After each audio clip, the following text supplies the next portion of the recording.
and the adoption of the political resolution with all the amendments which may or may not be accepted by the steering committee. Then the political organizational report will be placed on behalf of the Politburo by Comrade Prakash Karat.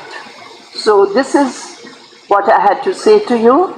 And if you have any questions, I think we've already circulated some of the details of the speakers and so on.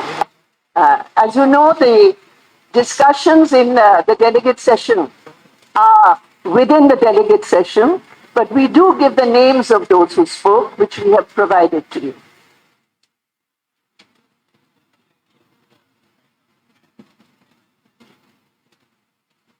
The amendments are basically to strengthen the political resolution with very many more details. For example, how the BJP RSS is attacking in various states. What are the kind of attacks that Adivasis have faced in different states, Dalits have faced about women.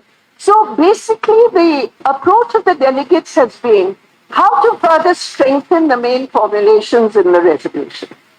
So I can't go into all the details of the amendments. We are studying them, and now once it is done, you will see the list of amendments which have been accepted. The political line has been very clearly enunciated in here's the political resolution. There's a special section, just to make it easier, especially for our media friends. There's a special section which is called political line. So all the points which are there are what were being discussed in the party congress.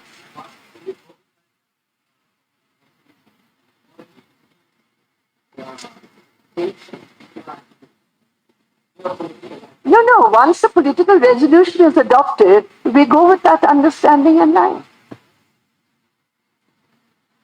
No, do you have any confusion about that? Now, you think we have a political resolution with a political line and then there's something else? No, there's nothing like that in our party.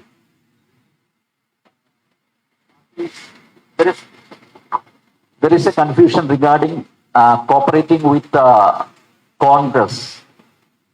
What will be the party's approach towards Congress? May I ask you? Will there be any change in party's attitude towards Congress? I don't know where the confusion is. Maybe, I don't know whether the confusion is with you or with our other friends here. As far as the party is concerned, we are very clear about our political line. Our main focus is against the BJP and the RSS. Our main focus, and it must be, not just for the CPIM, but every patriotic citizen in India, the prime task is to isolate and defeat this toxic force which wants to destroy the social fabric of our country. So that is the primary aim. For that, we have given a program, various issues, and all those who are willing to come with us on those issues, whether they belong to a political party, whether they belong to a social movement, whether they belong to NGOs, whether they are public intellectuals, whether they are students on campuses, we extend our cooperation to all those forces who want to fight this grave danger to India. In that struggle to defeat BJP, will the party join hands with Congress? That's my question. Now, I'm afraid what I have answered, I think, is clear enough. You want to reduce it to the electoral tactics of the party. As far as the electoral tactics of the party are concerned, there is one sentence, point number 10 in the political resolution, which I would request you to read. Our understanding is that the most important aspect is to maximize the votes against the BJP at the time of elections. Now, how that plays out in the different states Because as we all know in India, the configuration of political forces is quite different from state to state. But the major aim is to maximize the votes against the BJP. And at the time of elections, we will decide according to that understanding.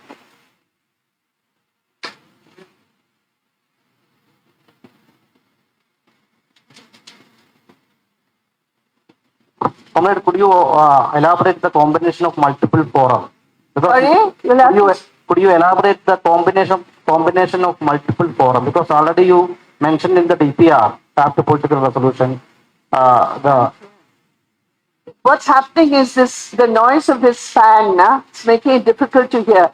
Can you? now you have, it's okay.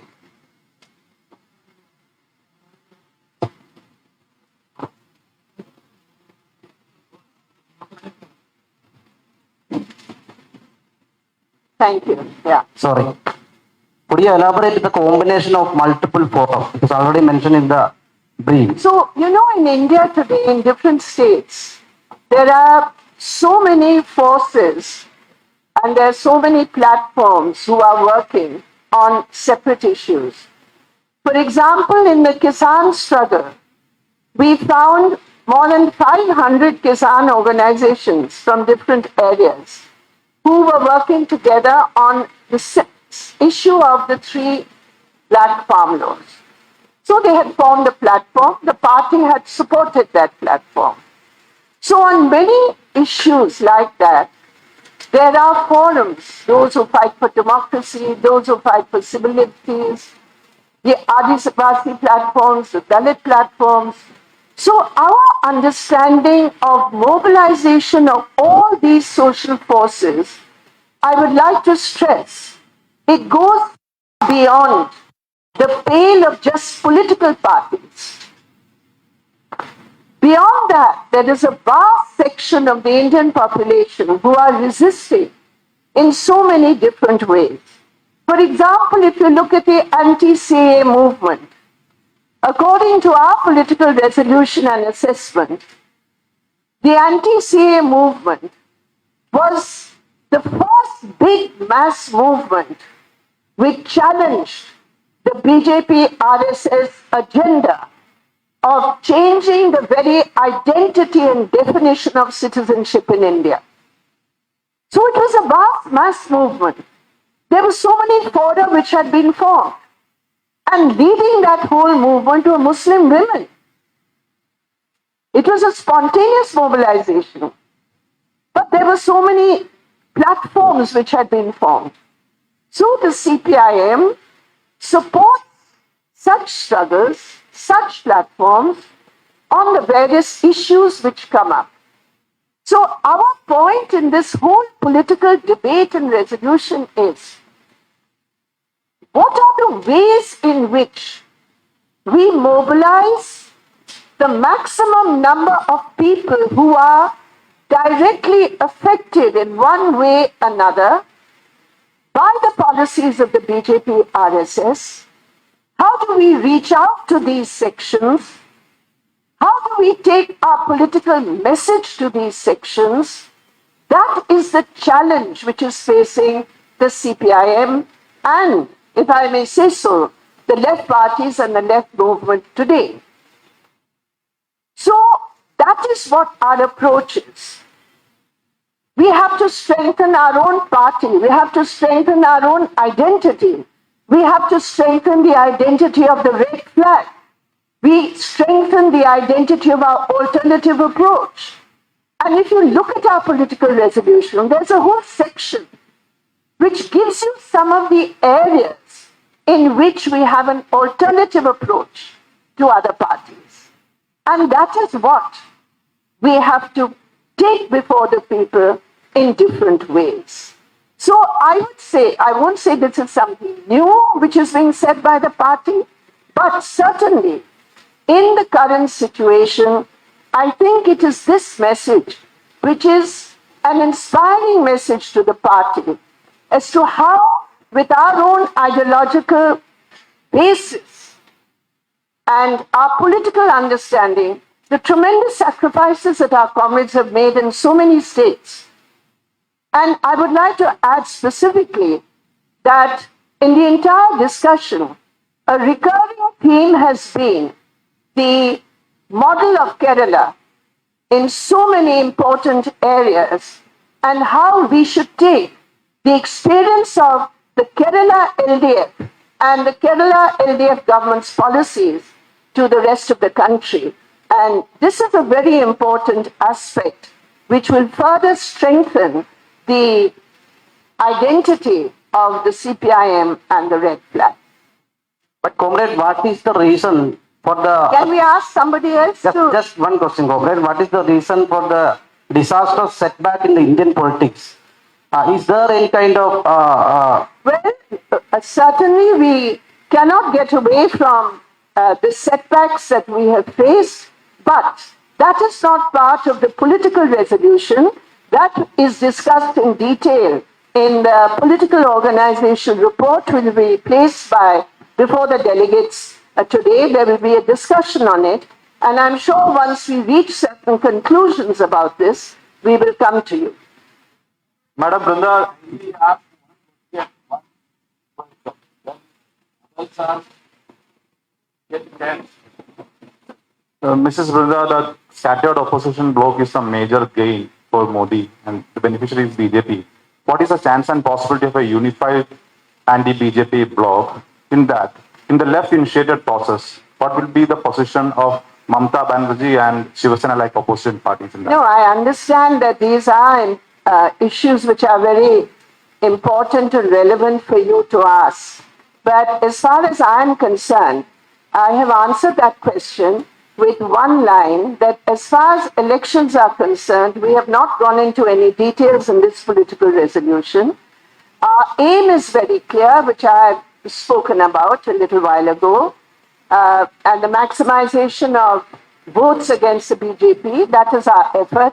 How that works out, who is going to be at that time of elections, is something for that point. Right now, unlike many other parties, the communists believe in taking up the issues of the suffering of the people now. Today, right now, what is happening to the people of India? Are we going to be waiting for some election and some people to come together and do this today? What is our task today? Our task today, as I have said, is to go among the people, to mobilize as many sections, social sections, think beyond political parties, social sections, to come out against this toxic regime. That is our focus right now. And that is what we are concentrating on. The importance of strengthening the party, the importance of, after all, communists are, we can't exist without our links with the people. So that is the main focus right now. Comrade, we heard this type of slogans every type of elections. But as you know that the strong beat in the center, BJP is very strong in the center. Without a good alliance, how you face the election? Now,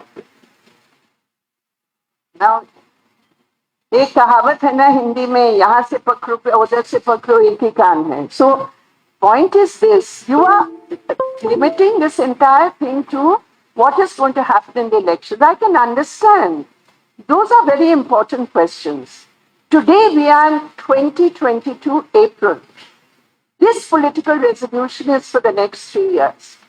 There are a number of tasks which we have drawn out. So among those tasks, one is what is going to be our approach during elections. When that happens, definitely you will know how we go about it.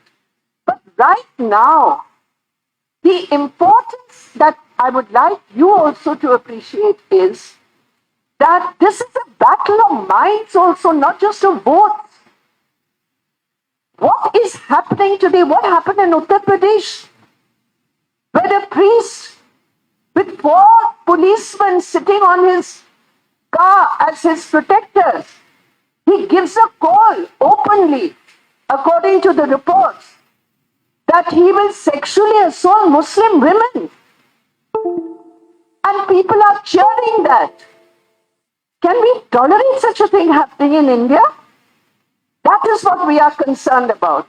Who will come out to fight that? Yes, we will be there. The red flag will be there. And whoever else comes out to fight that, yes, please come. We are prepared on all these issues, whoever comes, political or NGO or social movement, that is our approach. And that is a basic issue. Comrade. Hello, comrade. Huh? Batao? Hello. Oh, sorry. He was sick. BJP has been adopting a policy of anti-democratic, ignoring people's protests in the crucial issues and democratic sentiment.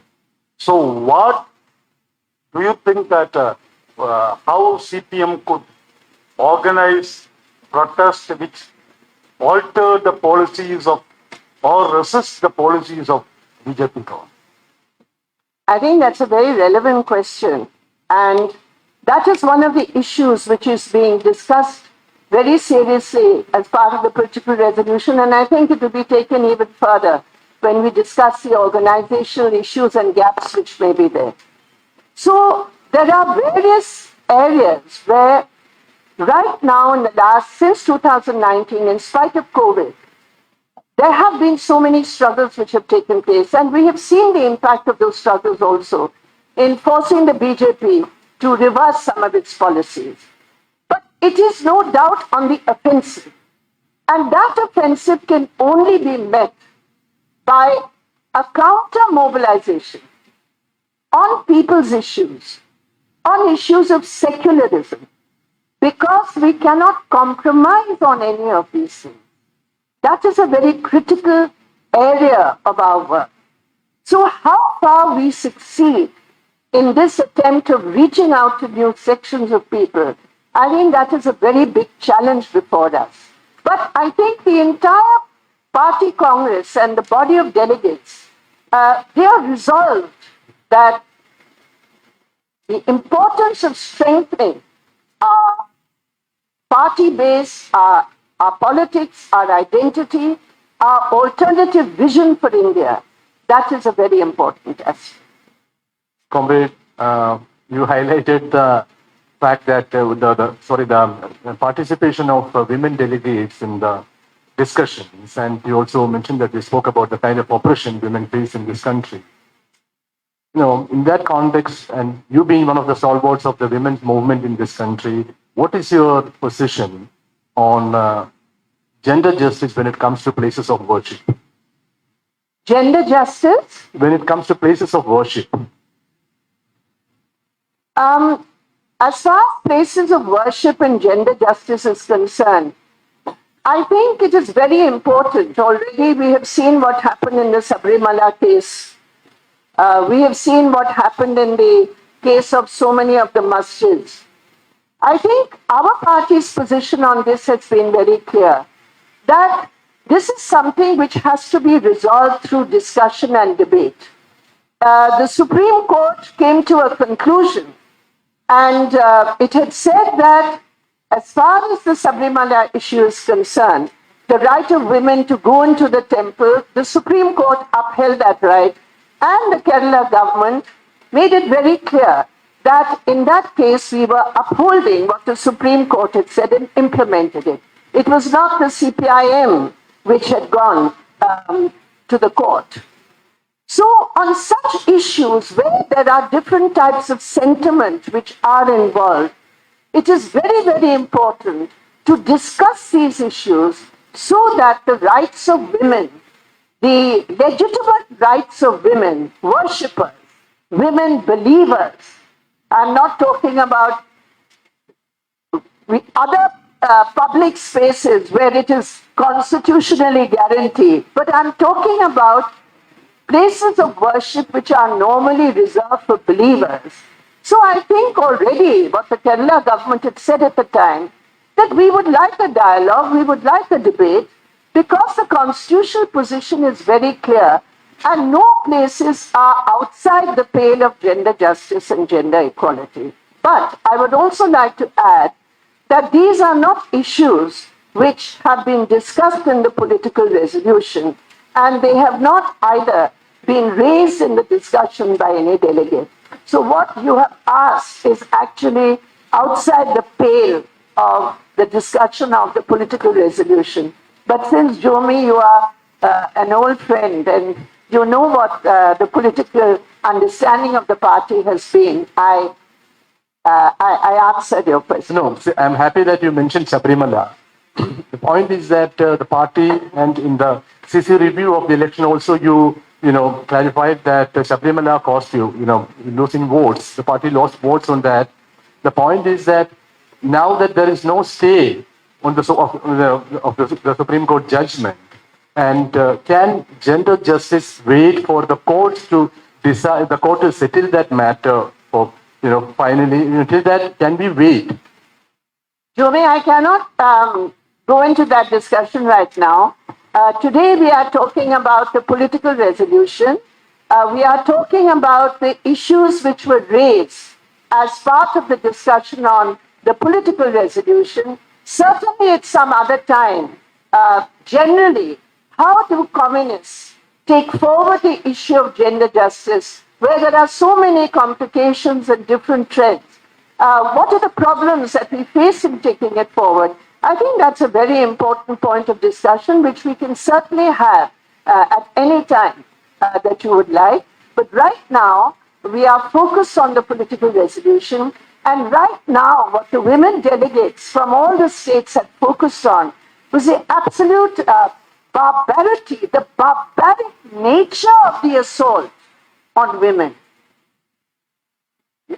And particularly on poorer sections of women. I mean, the barbaric nature of it. I mean, can you imagine a priest giving a call that if so, such and such happens, I personally will go and sexually assault the particular community's women? This is what is happening in India. And this is what we want, a much bigger democratic movement for the party also to take up these issues in a very strong and powerful way. Comrade, one question.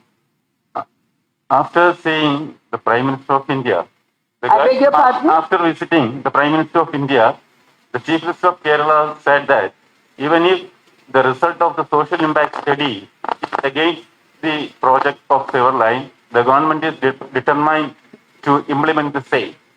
But at the same time, General Secretary Sitaram Yechuri saying that we have to wait until the study ends. Please understand, there is no difference in the party whatsoever on the projects for development which are being taken by the Kerala government. There is absolutely no difference in the party. Let's be very, very clear about that. Absolutely none. There's no difference in what was said either.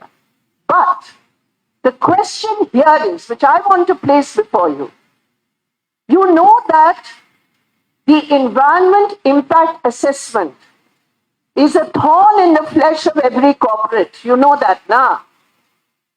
You know that the first law which Narendra Modi ji, the Prime Minister of India, tried to bring in the Lok Sabha was to remove that entire section of environment impact assessment from the Land Acquisition, Relief and Rehabilitation Act. You know that now. Today in India, there are at least 8 BJP governments who have illegally, I would say illegal, because this is a central act, but they have, using their majorities in the state assemblies, they have removed that whole environment impact assessment. So today, for example, in many of the states where the BJP rules, They'll take over land of Adivasis. They'll take over projects. They'll impose projects, but there's no environmental impact assessment. Kerala government has said, we want to have an environmental impact assessment as per the law. The Kerala government, the Chief Minister of Kerala, is going through the due process. He has gone and met the Prime Minister. He has said this is a joint project. You please come out and say what is to be done and not done. You give us whatever requirements are there, we will do. I want to tell you one thing very, very clearly. As far as the people's interests are concerned, the Kerala government has made it clear in the Navam Kerala document that all the issues which are being raised by people, the legitimate concerns of people in Kerala will 100% be addressed. There is absolutely no idhar udhar agar magar about that. If you kindly read from a Thomas Isaac's piece which is there on the website of the Central CPIM, when all these arguments are given, which I will not go into now, but all the arguments are given, you kindly see those arguments. And a very important paragraph in that is, we are committed to address the concerns of the people. Please, don't fall into someone else's political framework and trap. Don't do that. Don't do Since that. you mentioned environment impact assessment, I remember the letter you yourself wrote to the Environment Minister in 2020 regarding the amendments, and you highlighted one or two, I think, apart from the mining issue, you talked about the way consultants are appointed, by the project proponents, number one. And number two, and you underlined the importance of public hearing when it comes to projects and the way when the report is prepared. Will the party make sure that, the kind of concerns you have highlighted and the party's position on environment assessment will be followed? Yomi, there is no difference in anything. Whatever the law is, we have not done away with EIA. Please understand, the Kerala government has not gone to the central government like so many other state governments. Please, we don't want EIA. That is what they have done in Gujarat. Today they are talking about Gujarat model. There's no EIA in Gujarat. Nothing is there. Now when Adivasis mobilize, because they know they are wrong, they know what they are doing is not for Adivasis, it's for corporates. They have a guilty mind. So they have stepped back, they've run away. That is not the case here. The case here is a genuine concern of how to build a qualitatively higher level of quality of life of Keralites.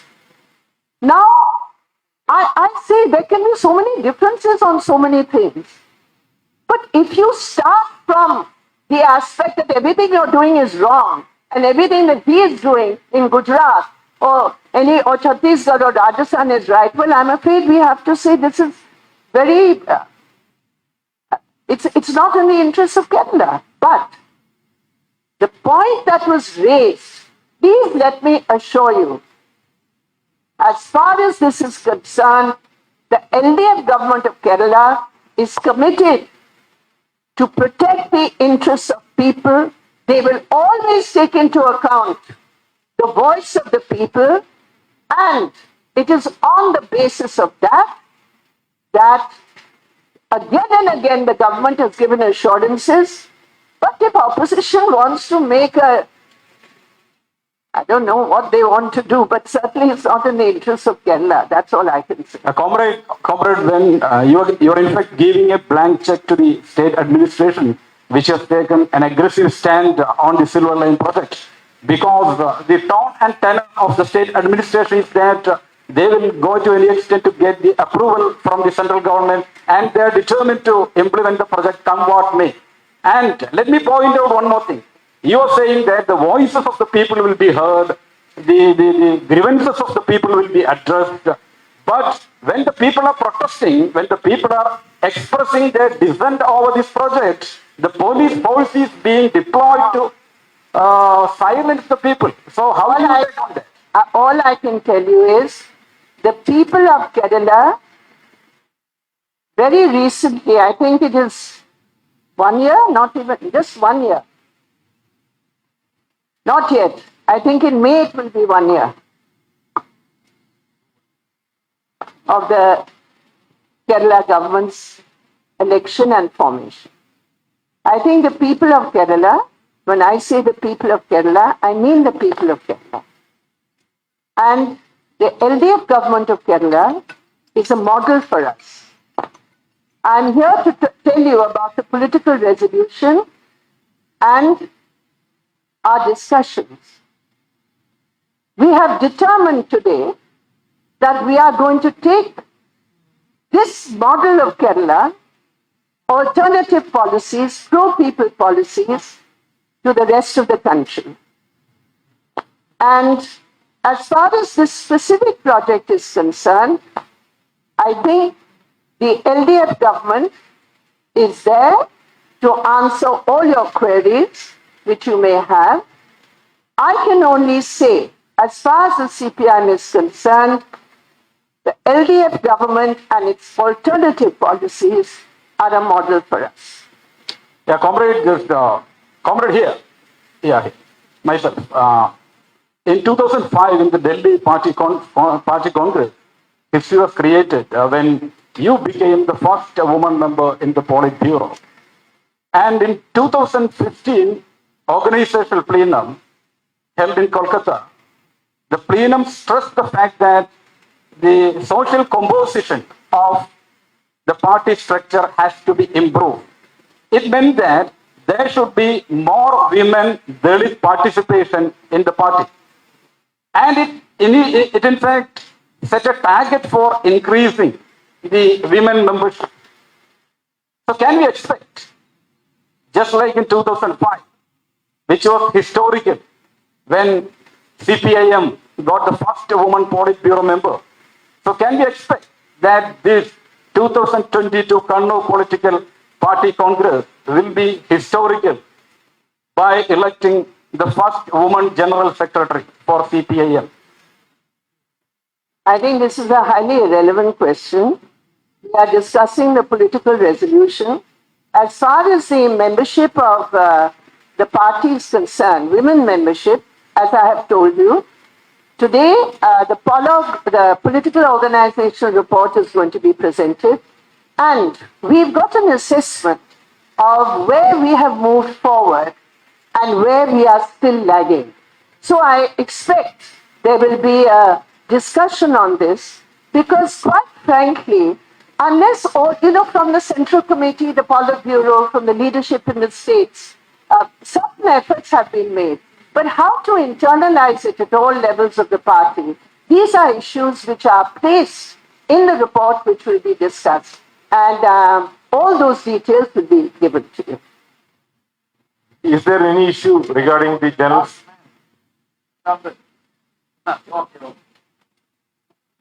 Comrade, normally in CPM, 3 terms are given for the secretary, given from the general secretary to other secretary. So, is there any discussion in the party to change the general secretary this time?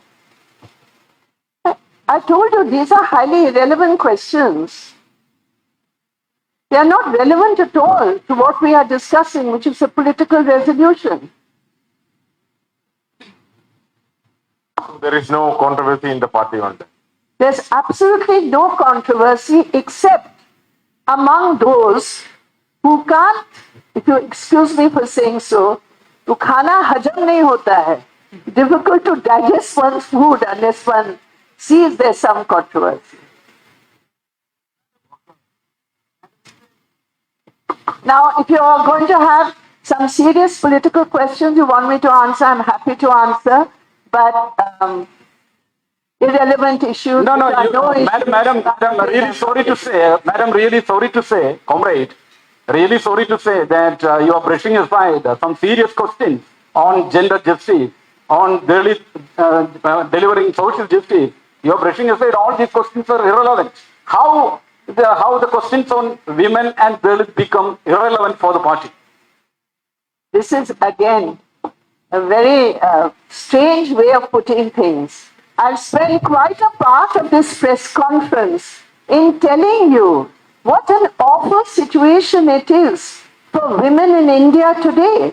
I have told you some of the important discussions which have been there and the areas of concern. And I have said how important it is for the CPIM itself from its platform to take up these issues. In fact, I had specifically mentioned in my introduction the issues of Adivasis, of Dalits, of attacks on minority rights, and of course on the issues of women. I was responding to a question which concerned an organizational measure which is not part of this press conference, which is discussing the political resolution, not the political organizational report, and therefore those questions are entirely irrelevant and not serious to the discussions right now. Madam Brunda, day before yesterday, Mr. Sitaram Yechuri, in his inaugural speech, praised China a lot regarding Chinese initiatives to isolate the imperialist positions. When Sorry? About Chinese?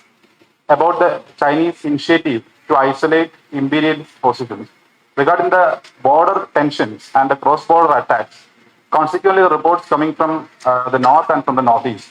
What is Communist Party of India Marxist position regarding the border tension, especially from the Chinese side? We have already said that on this question, the position taken by the government of India and Parliament that they are in talks with China and they want to resolve these talks through dialogue. In Parliament and outside Parliament, we have expressed our support to the government stand.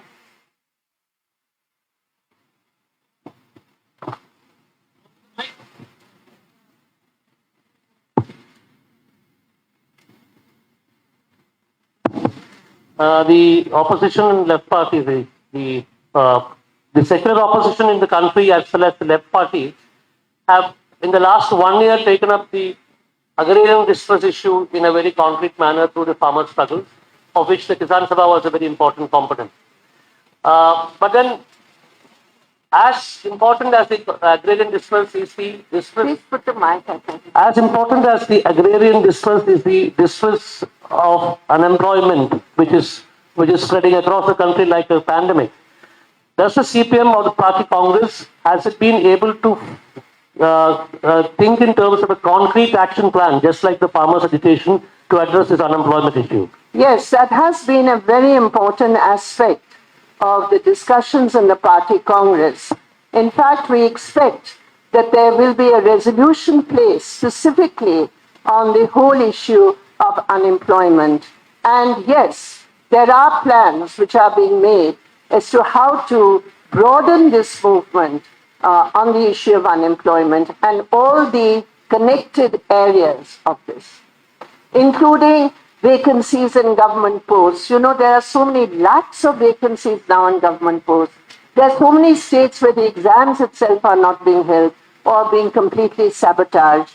And the whole question of the path of development, which is in fact, as we always say, job loss growth, which is what the figures also show.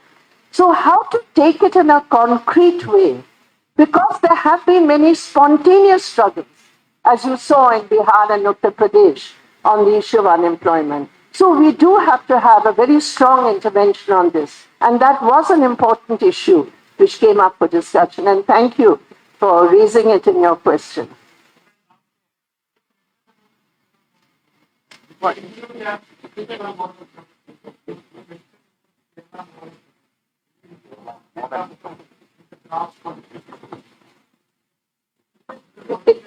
Sorry?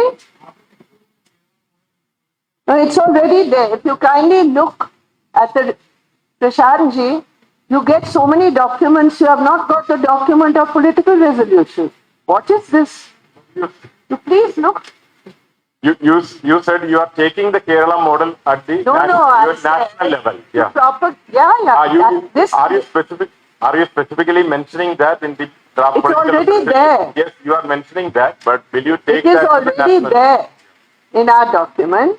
There's a whole section on the importance of Kerala's alternative vision and policy in spite of all the difficulties which they are facing in terms of centralization of resources by Modi government.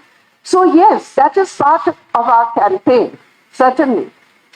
But it will, will Okay, it be now a I part have of to go because अभी बहुत time हो गया जो. But will you include that as a part of the political tactical line, Kerala model? When you form a national, Sorry? हाँ.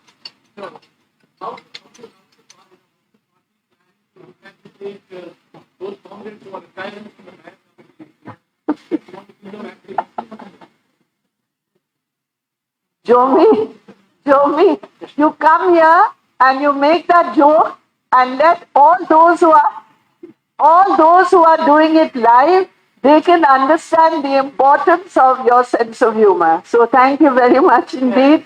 Thanks to all of you.